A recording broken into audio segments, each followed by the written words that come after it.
नमस्कार, ये आकाशवाणी पटना है। अब आप रंभा वर्मा से प्रादेशिक समाचार सुनिए। पहले मुख्य समाचार। केंद्रीय स्वास्थ्य राज्य मंत्री अश्विनी कुमार चौबे ने कहा, कोरोना से बचाव के लिए बिहार को पहले चरण में 7 लाख वैक्सीन मिलेंगे। केंद्र सरकार आत्मनिर्भर भारत पैकेज के तहत बिहार को 843 करोड़ रुपए आवंटित किए। भाजपा राज्य के सभी विधानसभा क्षेत्रों में किसान सम्मेलन आयोजित करेगी। केंद्रीय मंत्री रविशंकर प्रसाद पटना के बख्तियारपुर से आज इसकी शुरूआत करेंगे। और राज्य में पंचायत चुनाव की प्रक्रिया शुरू, 19 फरवरी को जारी होगी मतदाता सूची। बुलेटिन की शुरूआत इस संकल्प के साथ। कोविड-19 महामारी के खिलाफ देश एकजुट होकर लड़ रहा है। आप भी हमारे साथ सुरक्षा और बचाव के 3 आसान एहतियाती उपायों का संकल्प लें। कोविड-19 से बचाव और सुरक्षित रहने के 3 उपाय। मास्क लगाएं, 2 गज दूरी है जरूरी, सुरक्षित दूरी रखें, हाथ और मुंह साफ रखें।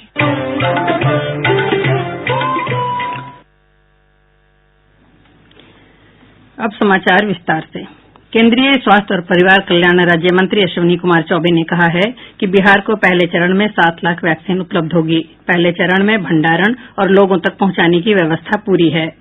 पटना में केंद्रीय स्वास्थ्य राज्य मंत्री कोरोना वैक्सीन को लेकर स्वास्थ्य विभाग के अधिकारियों के साथ समीक्षा बैठक की। इस बैठक में श्री चौबे ने कहा कि दूसरे चरण में 1 करोड़ वैक्सीन आएगी। उन्होंने कहा कि शुरूआती दौर में स्वास्थ्य कर्मियों और कोरोना वॉरियर्स को वैक्सीन दी जाएगी। इसमें डॉक्टर, नर्स, स्वास्थ्य से जुड़े अन्य कर्मचारी शामिल होंगे। इसके बाद फ्रंट लाइन वर्कर में पुलिस, सेना और अर्धसैनिक बल से जुड़े लोगों को वैक्सीन दी जाएगी। इधर वैक्सीन के भंडारण के लिए बिहार राज्य स्वास्थ्य समिति ने केंद्र सरकार से 2 वॉकिंग फ्रिज, 2 वॉकिंग कूलर और 900 डीप फ्रीजर की मांग की है। प्रदेश में पिछले 24 घंटों के दौरान कोरोना संक्रमण के 596 नये मामलों की पुष्टि हुई है। इसके साथ ही संक्रमितों की कुल संख्या बढ़कर 2,42,748 हो गई है। स्वास्थ्य विभाग की रिपोर्ट के अनुसार संक्रमण के सबसे अधिक 240 नये मामले पटना जिले में सामने आये हैं। गोपालगंज में 62, मुजफ्फरपुर में 19, जहानाबाद, नवादा और सीतामढ़ी जिले में 17 नये मामलों की पुष्टि हुई है। अन्य जिलों में भी पॉजिटिव मामले मिले हैं। इस समय राज्य में 5,241 सक्रिय मामले हैं। इधर प्रदेश में कोरोना से अब तक 2,36,189 मरीज ठीक हो चुके हैं। स्वस्थ होने की दर 97.30% है। इधर कोरोना से मृत्यु हुए 32 लोगों के परिजनों को पटना जिलाधिकारी कुमार रवि ने 4-4 लाख रुपए की राशि दी है। अब तक पटना जिले में 134 मृतकों के परिजनों को अनुदान राशि दी जा चुकी है। आकाशवाणी से बातचीत में नई दिल्ली के लेडी हार्डिंग मेडिकल कॉलेज के डॉक्टर घनश्याम पांगती ने कहा कि कोरोना वैक्सीन सबसे पहले चिकित्सा कर्मियों, अग्रिम पंक्ति के कार्यकर्ताओं और उसके बाद वरिष्ठ नागरिकों को दी जाएगी। लोग हैं जो कि कोरोना वॉरियर्स हैं, डॉक्टर्स हो गए, हेल्थ केयर वर्कर्स हो गए, या जो समाज सेवा में जो कि कोरोना कंटेनमेंट जोन में पुलिस वाले, इन सबको वैक्सीन का पहला हक मिलेगा जो सरकार ने कहा है। दूसरा, सरकार ने जो एक ग्रुप चुना है उसमें एल्डरली लोग जैसे कि 65 साल से ऊपर, उन लोगों को वैक्सीन मिलेगी क्योंकि उनमें ये कोरोना खतरनाक ज्यादा हो सकता है, उन लोगों को ज्यादा क्रिटिकल कर सकता है, उनकी जान को भी खतरा रह सकता है। या उन लोगों के साथ जिनको कोमॉर्बिडिटी है, जिनको हार्ट की बीमारी है, जिनको फेफड़े की बीमारी है, उन लोगों को पहले मिलेगा। बट मैं फिर भी ये कहना चाहूंगा कि उन लोगों के मिलने के बाद वो फ्री नहीं होंगे, उनको मास्क और सब चीज पहनना पड़ेगा। प्रधानमंत्री नरेंद्र मोदी ने देश में कोविड महामारी के कारण अस्थिरता के बावजूद आर्थिक सुधारों की गति पर प्रसन्नता व्यक्त की है। नई दिल्ली में भारतीय उद्योग और वाणिज्य मंडल परिसंघ फिक्की की वार्षिक महासभा में श्री मोदी ने कहा कि आर्थिक संकेतकों से नई आशाएं जगी हैं और देश ने संकट के इस दौर में बहुत कुछ सीखा है। उन्होंने कहा कि इसका श्रेय उद्यमियों, नौजवानों, किसानों और सभी आम भारतीयों को दिया जा सकता है। आज जो इकोनॉमी के इंडिकेटर्स हैं वो उत्साह बढ़ाने वाले हैं, हौसला बढ़ाने वाले हैं। संकट के समय देश ने जो सीखा है उसने भविष्य के संकल्पों को और दृढ़ किया है और निश्चित तौर पर इसका बहुत बड़ा श्रेय भारत के एंटरप्रेन्योर्स को जाता है, भारत की युवा पीढ़ी को जाता है, भारत के किसानों को जाता है। प्रधानमंत्री ने कहा कि आर्थिक सुधारों के तहत अनावश्यक बाधाओं को दूर किया जा रहा है और कृषि क्षेत्र इसका एक उदाहरण है। एग्रीकल्चर सेक्टर और उससे जुड़े अन्य क्षेत्रों, चाहे वो एग्रीकल्चर इंफ्रास्ट्रक्चर हो, फूड प्रोसेसिंग हो, स्टोरेज हो, कोल्ड चेन हो, इनके बीच पहले हमने ही ऐसी दीवारें देखी। अब ये सभी दीवारें हटाई जा रही हैं, सभी अड़चनें हटाई जा रही हैं। इन दीवारों के हटने के बाद, इन रिफॉर्म्स के बाद किसानों को नए बाजार मिलेंगे, नए विकल्प मिलेंगे, उन्हें टेक्नोलॉजी का ज्यादा लाभ मिलेगा, देश का कोल्ड स्टोरेज इंफ्रास्ट्रक्चर आधुनिक होगा। इन सब से कृषि क्षेत्र में ज्यादा निवेश होगा। प्रधानमंत्री ने कहा कि आज ग्रामीण भारत में जबरदस्त बदलाव हो रहे हैं और इंटरनेट का इस्तेमाल करने वालों की संख्या ग्रामीण इलाकों में शहरी क्षेत्रों के मुकाबले अधिक हो गई है। उन्होंने कहा कि देश के आधे से अधिक स्टार्टअप दूसरी और तीसरी श्रेणी के शहरों में हैं। श्री मोदी ने कहा कि सरकार किसानों की आमदनी बढ़ाने और उन्हें अधिक खुशहाल बनाने के लिए कई कदम उठा रही है। उन्होंने कहा कि आज किसान अपनी उपज को मंडियों के साथ साथ उनको बाहर भी बेच सकते हैं और डिजिटल मंच के जरिए भी कृषि उपज की बिक्री की जा सकती है। आत्मनिर्भर भारत पैकेज के तहत केंद्र सरकार ने बिहार को 843 करोड़ रुपए आवंटित की है। वित्त मंत्रालय के आधिकारिक सूत्रों ने बताया कि इस योजना के तहत 27 राज्यों के 9,879 करोड़ रुपए के खर्च से जुड़े प्रस्तावों को मंजूरी दी गई है। इस राशि से स्वास्थ्य, ग्रामीण विकास, जलापूर्ति, सिंचाई, बिजली, परिवहन, शिक्षा और शहरी विकास जैसे अर्थव्यवस्था के अलग अलग परियोजनाओं में खर्च होगी। कृषि बिल के पक्ष में प्रदेश भाजपा की ओर से आज से 25 दिसंबर के बीच किसान सम्मेलन का आयोजन किया जाएगा। केंद्रीय मंत्री रविशंकर प्रसाद पटना के बख्तियारपुर से आज इस सम्मेलन की शुरूआत करेंगे। भाजपा के प्रदेश अध्यक्ष संजय जायसवाल ने कहा कि सम्मेलन में पार्टी नेता, विधायक और मंत्री शामिल होंगे। श्री जायसवाल ने कहा कि कृषि बिल के नाम पर विरोध प्रदर्शन हो रहा है। इसे देखते हुए बिल के समर्थन में हर जिले में किसान सम्मेलन किया जाएगा। वहीं सभी विधानसभा क्षेत्र में किसान पंचायत का आयोजन भी होगा। प्रादेशिक समाचार आप आकाशवाणी पटना से सुन रहे हैं। प्रदेश में पंचायत चुनाव की प्रक्रिया शुरू हो गई है। मतदाता सूची के प्रकाशन की अंतिम तारीख 19 फरवरी 2021 तय की गई है। साथ ही इसकी सूचना राज्य के सभी जिलों के जिलाधिकारी को जारी कर दी गई है। राज्य निर्वाचन आयोग ने कहा है कि विधानसभा चुनाव में इस्तेमाल वोटर लिस्ट ही पंचायत चुनाव के लिए भी मान्य होगा। इसी आधार पर ग्राम पंचायत, पंचायत समिति और जिला परिषद के लिए भी वोटर लिस्ट उसकी भौगोलिक सीमा के अनुसार तैयार की जाएगी। पश्चिमी विक्षोभ के प्रभाव के कारण राजधानी पटना समेत राज्य के अधिकांश हिस्सों में तापमान में तेजी से गिरावट हो रही है।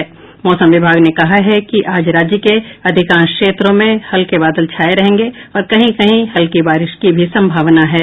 मौसम वैज्ञानिक सुधांशु कुमार ने बताया कि अधिकतम और न्यूनतम तापमान के बीच कम अंतर हो जाने से ठंड का एहसास हो रहा है।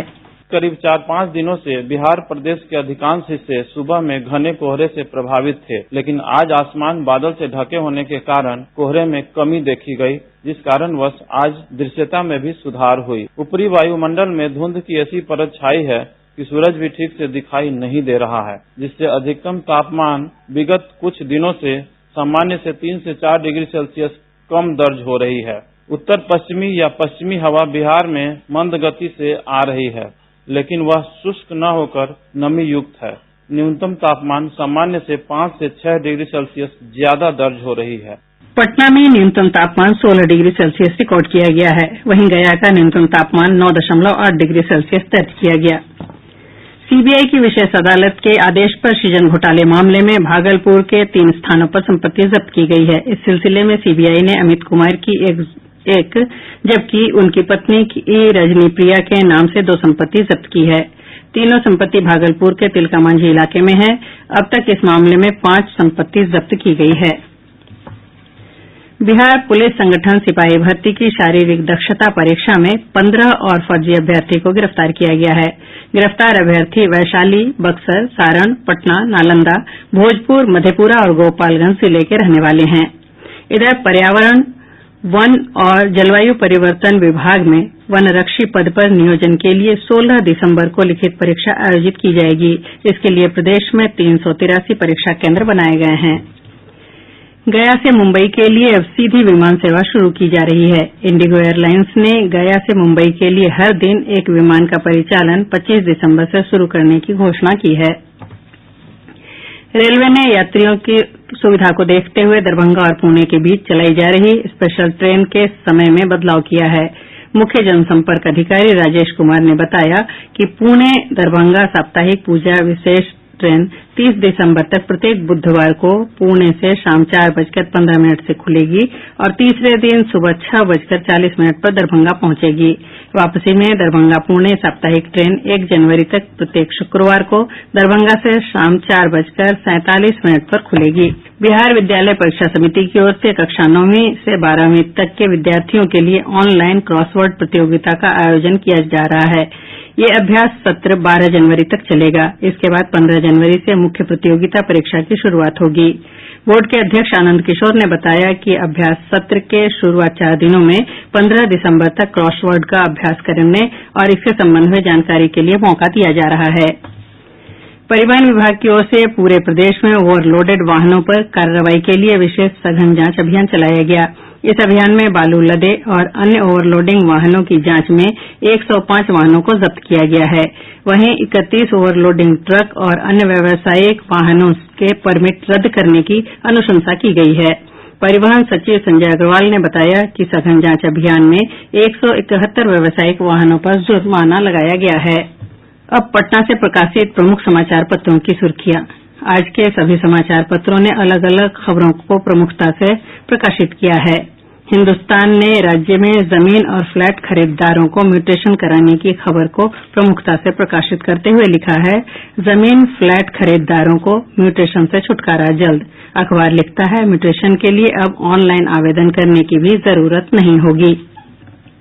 दैनिक जागरण की सुर्खी है, प्रधानमंत्री ने फिर समझाया कृषि कानूनों के कायदे। प्रधानमंत्री ने कहा, किसान कल्याण को सरकार प्रतिबद्ध। प्रभात खबर का शीर्षक है, नेशनल फैमिली हेल्थ सर्वे की रिपोर्ट में खुलासा, राज्य में बाल विवाह में आई कमी। कोरोना वैक्सीन की खबर को दैनिक भास्कर ने सुर्खी बनाई है, टीकाकरण की ऑपरेशनल गाइडलाइन जारी, एक बूथ पर दिन भर में सिर्फ 100 लोगों को टीका लगेगा। दैनिक आज ने लिखा है, नए कृषि कानून के विरोध में 14 को भूख हड़ताल करेंगे किसान। राष्ट्रीय सहारा की सुर्खी है, मुख्यमंत्री नीतीश कुमार ने कहा, राज्य में कानून व्यवस्था बनाए रखना सरकार की पहली जिम्मेदारी। मुख्यमंत्री एक बार फिर स्पष्ट करते हुए कहा है कि प्रदेश में अपराध नियंत्रण को लेकर कोताही बर्दाश्त नहीं की जाएगी। और अंत में मुख्य समाचार एक बार फिर, केंद्रीय स्वास्थ्य राज्य मंत्री अश्विनी कुमार चौबे ने कहा, कोरोना से बचाव के लिए बिहार को पहले चरण में 7 लाख वैक्सीन मिलेंगे। केंद्र सरकार आत्मनिर्भर भारत पैकेज के तहत बिहार को 843 करोड़ रुपए आवंटित किए। भाजपा राज्य के सभी विधानसभा क्षेत्रों में किसान सम्मेलन आयोजित करेगी। केंद्रीय मंत्री रविशंकर प्रसाद पटना के बख्तियारपुर से आज इसकी शुरूआत करेंगे। और राज्य में पंचायत चुनाव की प्रक्रिया शुरू, 19 फरवरी को जारी होगी मतदाता सूची। इसके साथ ही आकाशवाणी पटना से प्रसारित प्रादेशिक समाचार का ये अंक समाप्त हुआ।